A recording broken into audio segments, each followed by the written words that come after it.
Welcome to Smashing Plastic, a video series about awesome board games. My name's Richard and this is Shawn. Today we're going to review a board game that gamifies childhood simplicity. It doesn't make you remember when you were a child, it doesn't transport you back to when you were a child. Today we're going to review a board game that makes you make stupid noises with your face. Outrider was designed and illustrated by Greg Lewis in 2010. It's a print-on-demand card game that's set in the near future.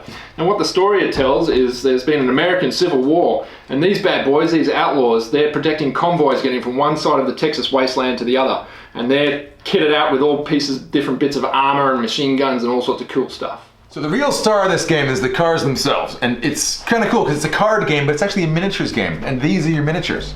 You get 16 cars in all, and really it's 8 cars that are double-sided, and the difference is, see, look there, the difference is that one car is going to have better stats, while the other car is going to have a better firing arc. So you're immediately set with the, the decision of, do I want to have a better car, or do I want to have more versatility while driving it? After you got your car, you set up a dashboard like this, where you're really using a D10, a D6, a D8, and a D12 to decide how your car is going to fit together. Now that's the really cool part. That's the bit that really causes this game to freak out your mind. That's right. So you start out with a lot of anguish as to where to allocate your points, to the drive or to the engine or to the armor or to the weapons. So let's say I'm going to put a D8 on my driver. I mean, it's not the best, but it's not terrible. It'll help me control my car. Then I'm going to put a D10 on my engine. That's going to get me half as many action points, so my car can effectively move 5 spaces a go. And then the 12's got to go on weapons, because you want to shoot this guy into bits, right? You want to blow his armor off. That's the thing, is that if I put the 6 on my armor, I'm going to have armor made of straw. And if I put the 12 on my armor, I'm going to have a gun that shoots straws. And it's really hard to decide where I'm going to insert straw here, and that's probably the game before the game. There's a real struggle in this to figure out where do you put the 6? The thing about Outrider is it's a little bit fiddly. So it comes as a card game, right? So your tokens, they all start out like this, and then you spend about a day cutting them into little bits, and you end up with all your tokens. Okay, so they work well enough, but they're pretty fiddly, right?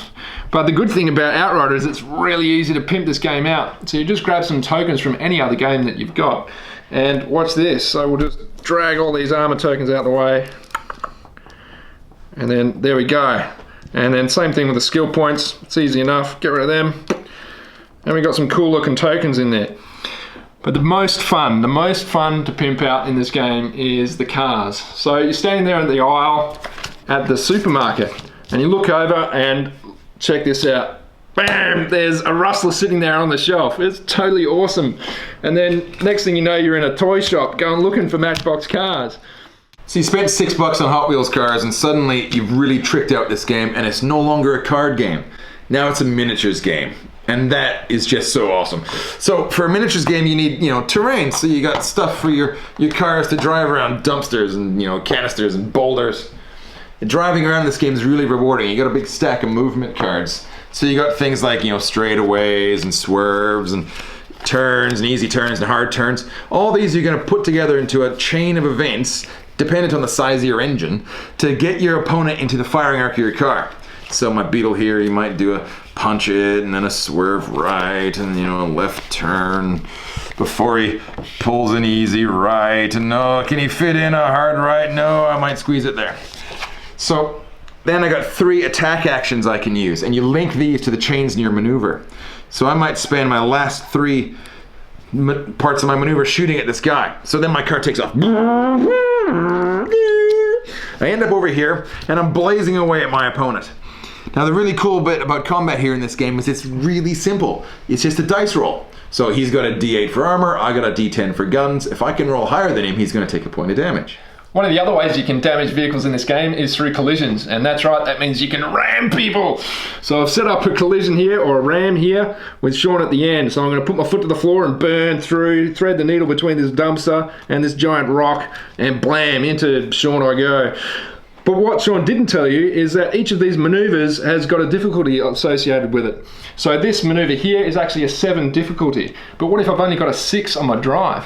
So what they've done in the game is they've capped it at a 4.